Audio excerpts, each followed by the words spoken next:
Next question, identify the correct order against the property.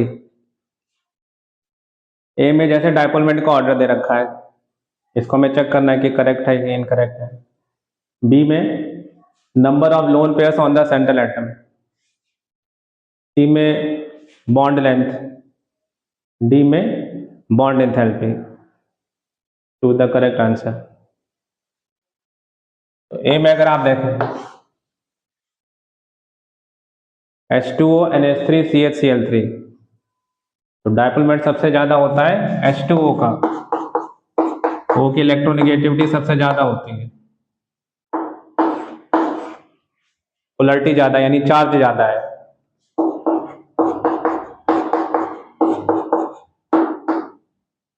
उससे कम NH3 में।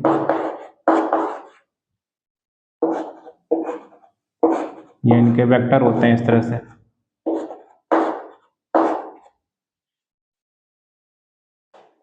तो डायपोलमेंट order सही दे रखा है H2O NH3 CH Cl3। B में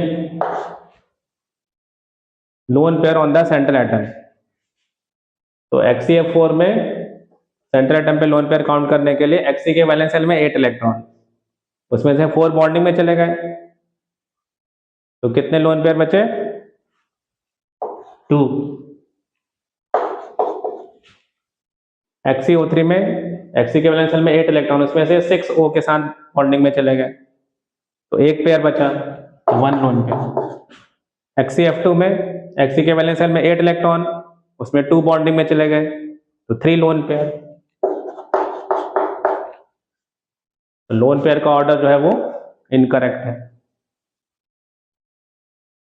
सी, इसे बॉन्ड लेंथ कंपेयर करना है। बॉन्ड लेंथ कंपेयर करने के लिए एटम का साइज आप कंपेयर करो।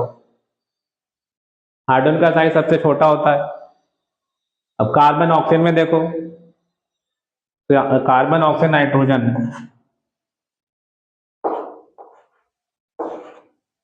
जब पीरियोडिक टेबल में लेफ्ट टू राइट आप जाते हैं तो एटॉमिक रेडियस डिक्रीज होता चला जाता है।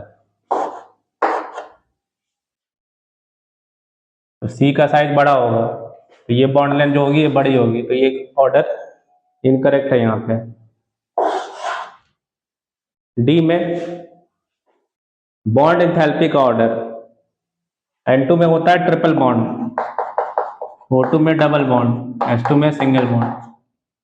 ट्रिपल बॉन्ड होगा उसकी बॉन्ड एंथैल्पी यानी बॉन्ड एनर्जी ज्यादा होगी, वो बॉन्ड स्ट्रांग होगा, उसके बाद डबल बॉन्ड, उसके बाद सिंगल बॉन्ड। तो डी करेक्ट है, ए करेक्ट है, तो करेक्ट आंसर आपका क्या हो जाएगा? ए और डी यानी फर्स्ट ऑप्शन। ओके।